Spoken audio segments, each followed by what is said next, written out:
Good morning. Russia has invaded Ukraine. Explosions were heard across the city from early this morning.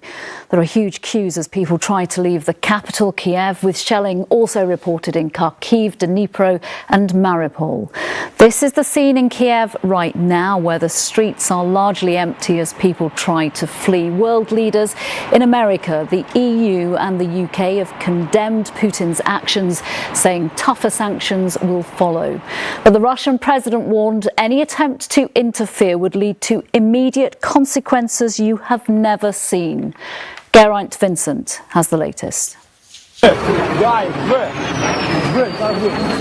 It started early this morning. The Russian assault on Ukraine began with missile attacks on key targets. This was an airport. But across the country, Ukrainians woke to explosions lighting up the dawn sky.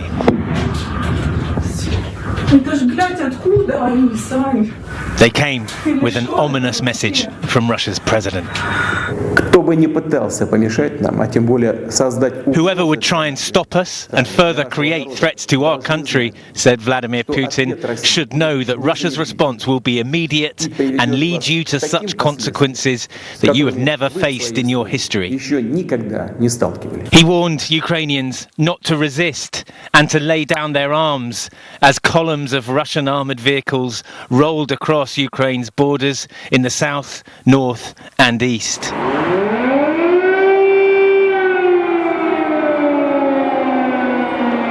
As sirens wailed across the Ukrainian capital, the Ukrainian president declared martial law.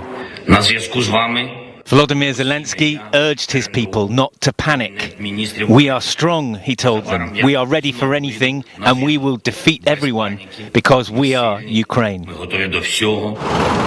The traffic queues to leave Kiev lengthened through a fearful morning. The assault on this sovereign nation, so long expected, has finally come, and everything has changed. Geraint Vincent, ITV News. Let's take you live to Kiev now and join our Europe editor James Mates. James, the intelligence warnings this time were right. It's midday there now. How is it? Well, it's been a relatively quiet morning after we were woken by some big explosions on the outskirts of the city, thought to be the airfields and airports being attacked, and sirens right across the city. But literally just a couple of moments ago, there was a large bang, really quite close to here. So whether that means that the war is effectively moving properly to the capital now, well, we'll have to wait and see. There are lots of reports of heavy fighting, but mostly in the east and the south, but reporting is sporadic, potentially unreliable, but it does seem there is significant resistance to the Russian advance. We also wait to hear shortly what London, Brussels, Washington intend to do as they all get ready to announce a massive new package of sanctions.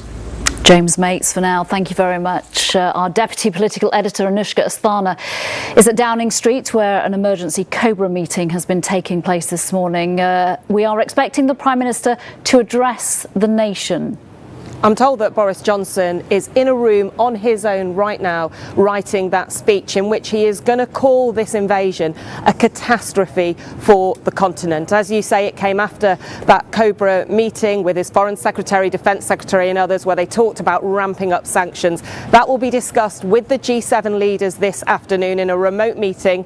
Sources tell me that Boris Johnson wants the largest and most severe package of sanctions ever put in place against Russia. He hopes to get agreement on that. They say if he doesn't get agreement, he will still want to push ahead. But remember, this does come after some criticism of weak sanctions earlier in the week. Even the Conservative chair of the Foreign Affairs Select Committee in Parliament said they were weak, said they might have encouraged Vladimir Putin. Anushka Asthana, thank you very much. And as we say goodbye, an advisor to Ukraine's president says about 40 people have been killed so far in the Russian attack. We will, of course, have the very latest from Ukraine at 11 o'clock for those trying to escape the capital, Kiev. Please join us at 11 this morning. Bye-bye.